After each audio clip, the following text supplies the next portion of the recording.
When most people think Rathnir, they usually think of this, or maybe even this. What many people don't seem to question is, was Rathnir always like this? In fact, upon checking Discord channel before making this video, I only found 4 people who have ever questioned Rathnir's geological history before my quest began in August of 2021 to analyse the clues the world has left behind for us, to calculate what Rathnir really looked like all those years ago. And well, this is what I found. This is a brief geological history of Rathnir. A more in-depth part 2 will be released in the future, and I'll be starring some of the people who helped me on my journey of discovery, as well as some of those who built the base of our knowledge of prehistoric Rathnir, so stay tuned for that. Also, if you want to help build history, you can join the Toney Palaeontological Society, which will be linked in the description. Anyways, let's begin.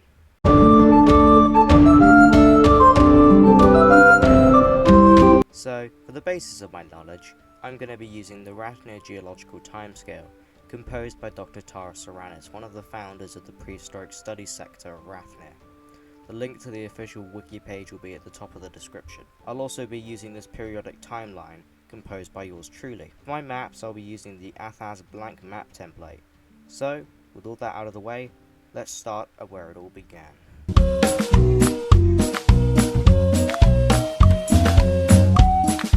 Alright, there isn't much to go over here, so I'll pile the first billion years of our history into one section. So it's 4.5 billion years ago when the gods are bored. Now they must have decided the best choice of action was to play football with a planet, but unfortunately they'd already kicked most of them to the edge of space, so they had to make a new one. So Rathnir is made, and to say it is different from now is a massive understatement. It was hot. Really hot.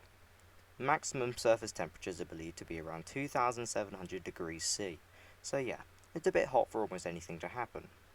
Oh, and you want to know what the world's surface looked like back then? Well, take a blank piece of paper, and you've basically got it. So the gods played galactic football with a hot potato until around 4 billion years ago. Just like that, they decided to stop. And good thing too, as the ball seemed to have landed just far away enough from the nearest sun to be within what NASA calls the Goldilocks zone. A small ring surrounding a star that has the perfect conditions for life to form and oceans to grow. And just like that, we have 3 massive puddles for ocean, and a big rock in the middle of one of them. This is the biggest milestone of the Shaban period, and also the end because it's time for the dead zone of geological history we like to call the Natalian period. Because nothing happens. Actually nothing interesting happens. Nothing. Take the map, and let's move on to the next, actually interesting part of the video. The Plutolithic period is where things get interesting. As the seas widen and a second sea begins to form in the east, it is believed around this time that the first life forms are suspected to have evolved from non-living organic matter around this period. It is also at this time the world decided it was time to chill, settling to a mild climate akin to what you'd expect from an area such as Simulami. These are the perfect conditions for life to flourish, feeding off their primordial soup, I'm not making that up, as these single-celled organisms begin the long journey of diversification. This is what led to the first photosynthetic organisms around 3 billion years ago, marking the end of the Plutolithic period and the Momaganic Era.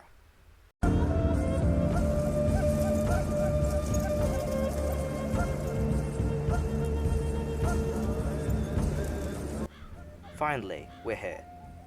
So, when we split the Plutolithic, due to the gargantuan size of the era, we split it along the billion line, which makes the early Plutolithic the time predating 1 billion years ago. So let's take a look at what the world evolved at this time. The Durasterolithic period looked very different to its predecessor. As the Momaganic greenhouse world ceased to exist, the climate began a slow decline towards more colder temperatures, which would trigger the Great Oxygenation Event. It was at this time that the first mega-ocean, the Paleoceranic Ocean, was surrounded by the ancient supercontinent of... hold on, let me find the name. Ibralpakutuzemiket. I probably butchered that, but let's move forward. The continent that resides everywhere but the centre would slowly begin to crack open as the Plutolithic moved forward, and this became ever more apparent during the Usarctian, which was a unique period to say the least. a mass extinction that killed 72% of all life during a glaciation event that gave birth to the first eukaryotic cells, including mitochondria and algae, is a weird mix. But that was only the beginning of the trouble for Rathnir's new ecosystems. After an estimated 50 million years after the end of the Osarctian glaciation, the Argentiferous period began with the creation of the Stirling glaciation, as the one continent split into three new supercontinents: Yuldara in the south, Uktara in the north, and that weird one in the east we haven't named yet. Place your suggestions in the comments. Best one gets to name the weird continent.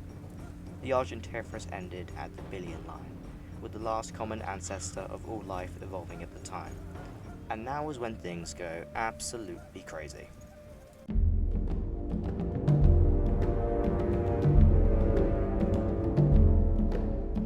The Promesoan period is one of the most famous in history as the founding of modern life and the beginning of the Animalia fossil record.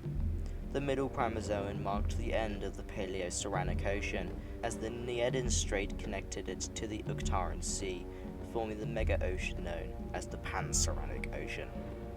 For around 100 million years, the world was almost on the brink of freezing in a massive icehouse event, with temperatures at the equator maxing around 10 degrees centigrade. The period hosted the Plutolithic and Promesoan mass extinction events, wiping out 67% and 45% of all life, respectively. The Saturnian period was much of the same, with the Saturnian glaciation merging the eastern continent with Uktara, as for the only time in history, two continents covered all of Rathnir's land area. However, 550 million years ago, everything changed. The Saturnian glaciation ended as the Saturnian explosion caused rapid diversification before the new forms of life would be forced to survive the Saturnian mass extinction event that marked the end of the Saturnian and the Plutolithic Era, in which 71% of all life went extinct.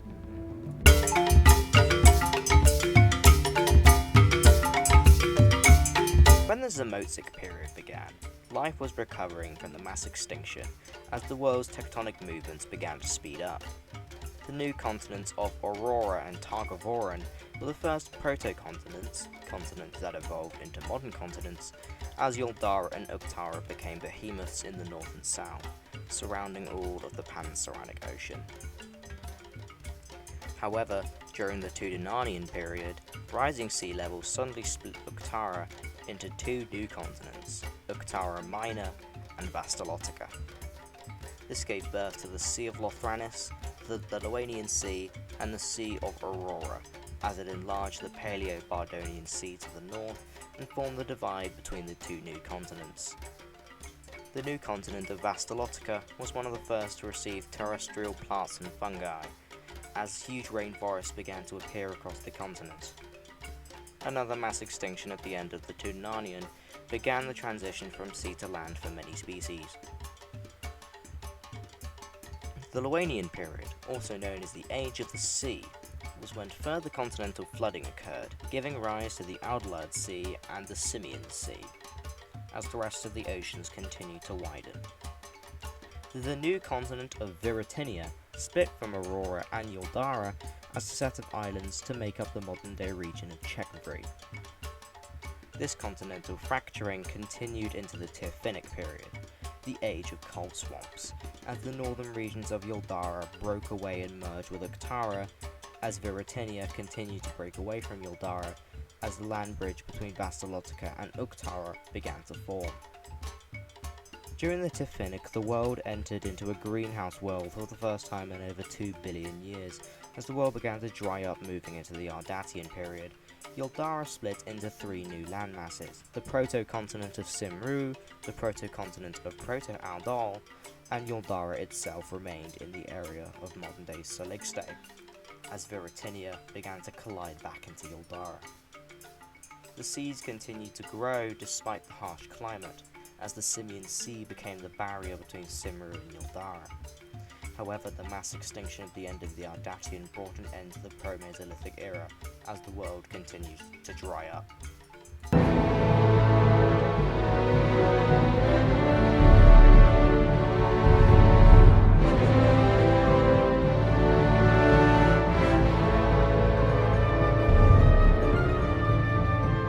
Cretacic period was a major stepping stone in geological history, as the recreation of the Octaran supercontinent occurred, this time covering the north, west, and most of the east. With Yildara fractured and Audal, the first continent, forming, Octara had full supremacy over the region. Aurora became completely isolated during this time, and the modern microregion of Skjolbredr formed. The Simian Sea now widened to cover the entirety of the Yildara and Simblue border, as the Sea of Aurora began to close. With the mass extinction marking the end of the Cretacic as well as the Tyrfinic greenhouse world, the ocean was due to rise. The Lathranic period changed Rathnir forever, as it began the transition from the age of supercontinents to the modern-day continental system that we're all familiar with. Sparwood formed as a proto-continent, as Audal continued to expand westwards, while the Simian Sea in the south widened to meet the southernmost point in Rathnir. Bardonia formed as a proto-continent to Siltor, while the continent of Dragonfruit formed the Gulf of Ryzan during the breakaway process. Aurora continued to move south as the dinosaurs began to rule the land and the waves. The Dracian period was another major shift in geological history, as the first modern continents began to form within the giants of the supercontinents. The Sea of Aurora, Proto-Bardonian Sea, and the Panceranic Ocean all closed, replaced by the Bardonian Sea, Haven's Heart, and the Great Western Ocean. Vastalos formed within Octara as Audal began to drift towards the centre of Rathnir. This period marked the beginning of the Soranic greenhouse world, a time where Rathnir would begin to take on its modern form. The Calmanian period was the beginning of the end of prehistoric Rathnir, as Yildara reformed one last time into a supercontinent that spanned the entire southern and eastern borders of Rathnir, opening the Octaran Sea. The subcontinents of Viritin and Vastalos broke away from the supercontinents during this time, as Aurora came closer and closer to merging with Yildara. Finally, in the Iridaceous period, the supercontinents reached their peaks, with Octara dominating the north and Yildara dominating the south, as it finally merged with Aurora. The subcontinent of Acracia broke away as Needin split from Octara. The continents of Viritin and Audal collided to form Astilia, as Vastalos drifted towards the new continent. The Octaran Sea closed as the Needin Ocean took its place in the east, and with the major extinction event closing the Soranic greenhouse world and the Neomesolithic Era, modern Rathnir would begin to take on its final form.